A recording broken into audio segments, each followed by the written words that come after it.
Good evening. There has been another mass shooting in this country, this time close to the center of our government in Washington, D.C., not far from the U.S. Capitol. We got a report on the fourth floor, a male with a shotgun, multiple shots fired, multiple people down.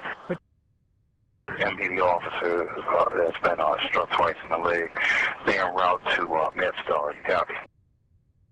Carol, I just got off the phone with a U.S. Navy official who says their reports are now that several shots were fired. Several people inside the building have been injured. At this point, it doesn't look like they've been able to evacuate any of the injured out of the building. They do say they have what they call an active shooter inside the building, and that security forces at this hour are entering the building to try to get to this person. The reports were that 3 shots were fired at 8:20 this morning, East Coast time, here in Washington. The belief at this point is those injured are getting first aid care from other co-workers inside the building. All the police activity is sandwiched in between the Navy Yard buildings and a playground. Yeah, now we've got more officers responding now on bicycles, and they're going as fast as they can. And Martha and Bill, again, we do at this point only have the reports of that one injury, but as I look down at the scene, we've got 2 additional ambulances coming in with police escorts. They got to that building, 197, or what we believe to be as close to that building as possible. Peter's back with us now. They moved the perimeter back about another block. Is that right, Peter? They have, Bill, but what's happened then? I've actually snuck up without my camera, and I'm standing right across the street from the scene. As I was walking over here, I did see an officer or some kind of a law enforcement in shorts and body armor. He had a long gun, he was wearing shorts, and he was in body armor.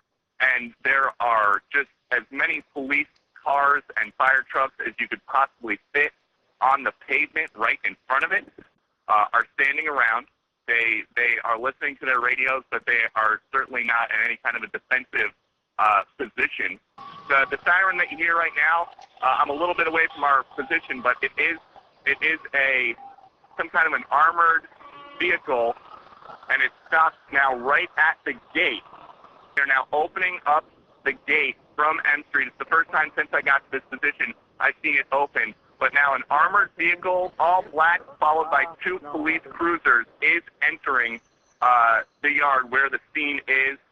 No one entered on foot. It's now being very quickly closed by 2 officers. Police officers have moved us back. They've at least tried to move the cameras back as far as they can. It's like, I'm not sure what you can see in the camera, Phil, but there's a helicopter now that is hovering very, very close to the top of that building where we believe all the action is. So just about a minute ago, an armored vehicle went in with sirens and with police officers, and now that helicopter that had been circling is now stopped right on top of the building. If I didn't know any better about what was going on, I would think it was trying to land inside the building. There were numerous gun battles apparently inside one of the buildings before the gunman could be taken down. Now this ranks with the shootings in Fort Hood, Texas, and Aurora, Colorado in terms of size, scale, and death toll. Do you have any idea what kind of gun it was? I do not. Yeah. Was it a long gun? It appeared to be a rifle. Appeared to be a rifle. Yes, sir. Okay. That's the best we could tell from that distance. Could you describe the guy? What was he dressed like? He was tall. He appeared to be dark-skinned. He appeared to be a black person? A tall black guy, yeah. He was a tall black guy? Tall black guy, yes. And did he say anything? He didn't say a word. You just looked at him? Yeah, it was maybe 2 or 3 seconds. We got to look at the guy, and as we're going out the door, he turned and he started shooting, and then we immediately made a left to go down the stairs to get out of the building. So you're about to hear a lot of those stories with 3,000 people on scene when the shooting started at 8:20 a.m. A man walking right next to Navy Commander Tim Juris was suddenly cut down by gunfire. Basically saying that, hey, here's a shooter in your building. And then I heard 2 more shots. One of them hit him. He went down in front of me. He was shot in the head and did not look like he made it, so I ran from there. Kind of walk me through beginning to end. Please. So we heard what we sound like were shots, but like far away or muffled. In fact, it sounded to me like a cap gun going off, like a really small caliber or something like that, if anything. And then about a minute or 2 after that, somebody was running through the hallway saying, hey, everybody get out of the building. And And then about a couple minutes after that, the fire alarm in the building went off to evacuate everybody. So I've been standing in the alley for maybe 5 or 10 minutes waiting for everybody to come out of the building, make sure there's nobody left. And he walked up and told me that he heard that there was a shooter in our building. Don't know what happened to the man who was shot? Fairly certain he was dead because he was shot in the head. I thought they came from the fire door at the bottom floor, but they could also come from the roof at that time. I've never met him before in my life. Or did you know where? Before, inside the building, they were kind of muffled, like you didn't know exactly what it was. In the alleyway, with the amount of sound reverberating, you know exactly what it is. But not to mention that he's in the ground in front of you, bleeding. So I turned, ran the backside of that building. I want to get something between me and wherever else the shooter was, and make sure that he couldn't, shoot me as well. So I ended up running around the maintenance building, jumping like a 20-foot fence, and then ended up over here. That must have been very traumatic for you, and I mean, you're not showing it now. We're the away team. We go off and fight other wars in other locations. We don't do it here. So seeing somebody die in front of you here where you work at is more of a relationship of you talking to God or you realizing just how fragile life is. Eyewitnesses report that the shooter took up a position on the 4th floor overlooking a massive atrium in the center of the building. From there, he reportedly opened fire with an automatic rifle on the breakfast crowd at a food court on the ground floor and at others on a 3rd-floor balcony area. Witnesses also report the gunman confronted a man in the 4th-floor corridor and shot him at point-blank range. At the White House today, President Obama paid tribute to the fallen. I've been briefed by my team on the situation. We still don't know all the facts, but we do know that several people have been shot and some have been killed. So we are confronting yet another mass shooting. It's a shooting that targeted our military and civilian personnel. And as this investigation moves forward, we will do everything in our power to make sure whoever carried out this cowardly act is held responsible. And obviously we're going to be investigating thoroughly what happened, as we do so many of these shootings, sadly, that have happened, and do everything that we can to try to prevent them. Look, if there are multiple shooters in this, 2 or more others that are involved in it, again, that's going to show on the surveillance cameras that are inside those buildings and in that complex. They're there at every single one of those gates. And so you now have investigators going through all that transpired in the hours before the 8:15 or 8:16 this morning when the fire began and the shooting started. They're going to know pretty much everything you'd want to know about the shooters. Yeah. A military ID card was found at the scene by investigators close to where the dead suspect was. Quote, the white male in the tan outfit has been identified and is not a suspect or person of interest. That leaves one potential shooter, according to the police, and the chief described that person as a black male between 40 and 50 years of age, wearing some kind of an olive military-style outfit. The shooter, Aaron Alexis, came in this morning by car, then cleared using his Navy contractor, I want to emphasize ID, with 3 weapons, including an AR-15, a rifle, and a Glock. Of course, the AR-15 used in some of the most recent horrific mass shootings in this country, including Aurora and Sandy Hook. We have descriptions from witnesses, Brooke, who have reported at the hospitals that they heard shots in multiple in quick succession, indicating might be some kind of a semi-automatic weapon that was used. At least one of them. Potential shooter that was identified was also said by the police chief to be carrying a long gun. Where did he buy the AR-15? Well, we don't know where he bought it. Where did he buy it? No, we do know where he bought it. We don't know. We don't know. First of all, you're assuming. It has emerged. You're assuming Ben, he bought it. No, I can't let you. Do you know that he bought it? Because I'm telling you a fact, Ben. He bought it legally in Virginia. Legally in Virginia. We now know the shooter was a man from Texas who apparently got into the Navy Yard facility using someone else's ID. Once again, we caution against obtaining information from unofficial sources, and we ask that all inquiries be directed to the FBI. This is the problem with America's gun laws. It's not legal where he did the act. It's legal round the corner. There's no federal ban on AR-15s, so that's why they keep being used.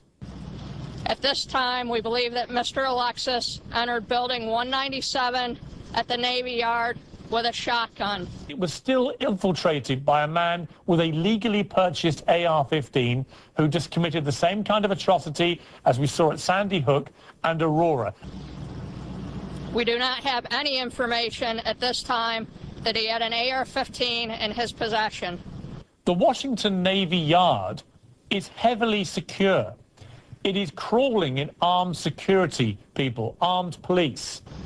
We also believe Mr. Alexis may have gained access to a handgun once inside the facility and after he began shooting.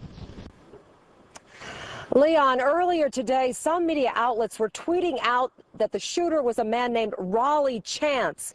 He lives here in this house behind me on Temple Drive in Stafford. Apparently, his ID was found at the scene next to the shooter. If you have to show an ID to get in, we are not naming the name of the ID we think he had on him because we don't know that yet. Mr. Alexis had legitimate access to the Navy Yard as a result of his work as a contractor, and he utilized a valid pass to gain entry to the building. He actually gets in with a valid ID, his ID.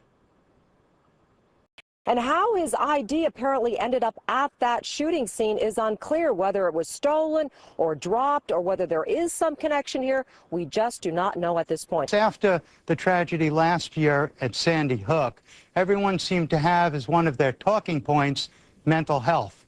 And as soon as we said mental health, that was check. How did this guy who's hearing voices in his bedroom closet get in that building? Raleigh Chance is a retired Navy lieutenant wrongfully named as a Navy Yard killer of 12. Imagine that. Raleigh Chance joins us. Good to see you, sir. Oh, thank you. Thank you for having me. Tell me, how did you first learn about this shooting? How did I first learn about this shooting? I received a phone call from the media.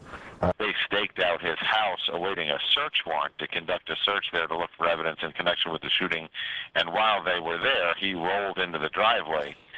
He's now in custody of police in Virginia for allegedly driving on a suspended license, but he is clearly not the shooter since he is not dead. He's alive and well, and he's more than an hour from the scene at the time that they encounter him. How the heck did his ID get there next to where the real shooter was? We've been hearing about the possibility of a second gunman. What more do we know about that?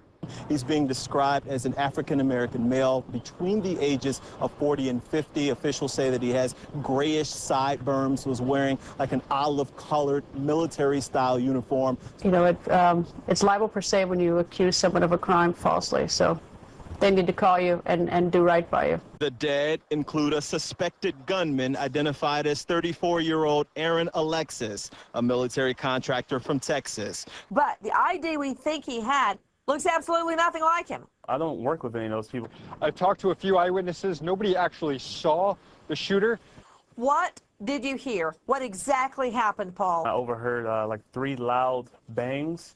So loud bangs, because some people claim they heard like pop, pop, pop, pop. We heard a very loud gunshot very close by, and we looked up and we saw bullet holes in the wall to the conference room that we were in, about a foot down from the ceiling.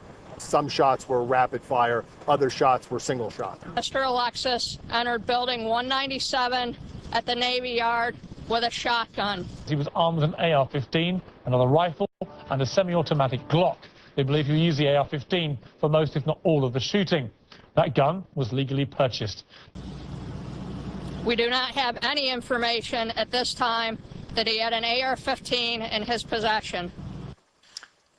It's a shooting that targeted our military and civilian personnel. The victims range from age 46 to 73, all civilian. This is deliberate. The chaos they vomit onto the screen, the very thing we thought news organizations were created to clarify, is a feature, not a bug. The lesson they take from this is, it doesn't matter how much they betray our trust. We'll keep coming back.